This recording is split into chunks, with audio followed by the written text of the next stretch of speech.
Surf City, Dano, locally world famous for reporting live. It's Derelicts, Saturday morning. I'm here with this cool V8 Volkswagen, and I'm with Pete, the fellow who built it and owned it. Pete, tell me about this awesome 427 Volkswagen. Yeah, good morning. This is 1971 VW Super Beetle, and it's a full tube chassis, 2x4 inch rectangular tubing. Has a Dart SHP block, bored and stroked to 427, so it's a small block. And AFR heads, Super Victor intake, quick fuel 850 carburetor, and it has a sprint car cam in it, 260 degrees duration, 640 lift, and TKO 600 5-speed.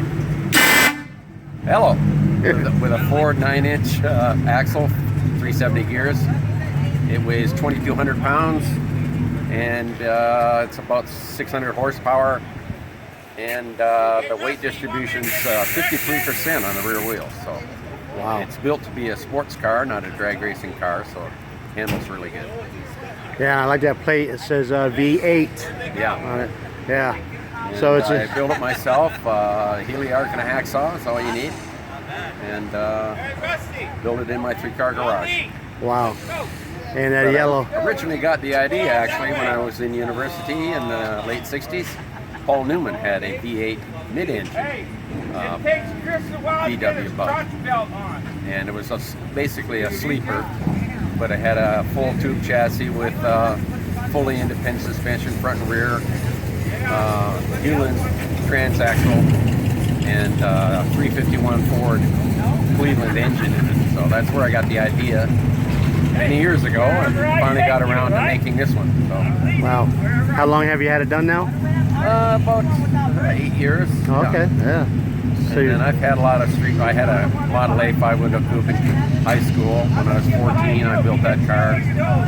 That was my first street rod. It had a 383 Chrysler Wedge with a push-button torque plate, 400 horsepower, 4.2s, weighed 1,900 pounds. And it's, like I said, a 5-window Model A and chopped 4 inches. And then I built a Corvair with a mid-engine V8 and wow. 32 Ford 4-door sedan with the Olds 394 engine and LaSalle transmission. Bedford van, which is from England, with a Hemi and a torque flight transmission. And the Hemi was mid-engine, basically. It's behind the seats if you're familiar with the vehicle. So. And I worked for General Motors and Ford Motor Company as an engineer in Michigan for 20 years. Wow. Worked at Ford Dearborn Engine Engineering, and I worked at General Motors Proving Ground in Milford, Michigan, which is the test track. They have 100 miles of test roads. And I worked in automotive safety research for them for 10 years. And then I moved to California, worked for Hughes Aircraft as a spacecraft scientist for excuse me, for 10 years. And GM bought Hughes in 1986 when I was there, so they sent me back to Michigan to work for GM. And I designed their first electric car. So and then I started my own business. Now I have my own business. I'm an accident investigator. Excellent. I investigate all kinds of accidents: airplane, car, truck, motorcycle, jet skis, snowmobile, golf cart, go-kart. As I say, anything that has an engine gets an accident, I investigate. That's what I do now. Wow. And Pete, you live here in Huntington Beach? I live in Laguna Niguel. Okay. Yeah. And so you drove us up the freeway and it did well, right? Oh yeah, yeah. I drive it down to San Diego, and you know, I like to keep it within a 100-mile radius of the house. Okay. But yeah, it works well, and it's a lot of fun to drive. Every time you stop, somebody asks, you know, what is it? It doesn't sound like a VW. Right. I usually tell them it just needs a tune-up. And yeah, it's a pretty good conversation piece.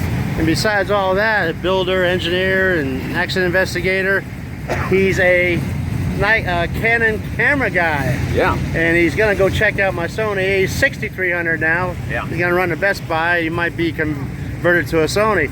So anyway, at Derelicts, I'm Dano. He's Pete. We're live and we're out. Thanks, sir. Thank you very much. All right, there you have it. Check this out. The heartbeat of Germany. It's a V8. Dano live. Derelicts. Always got a good subjects to talk about. Thanks, Pete. We're out.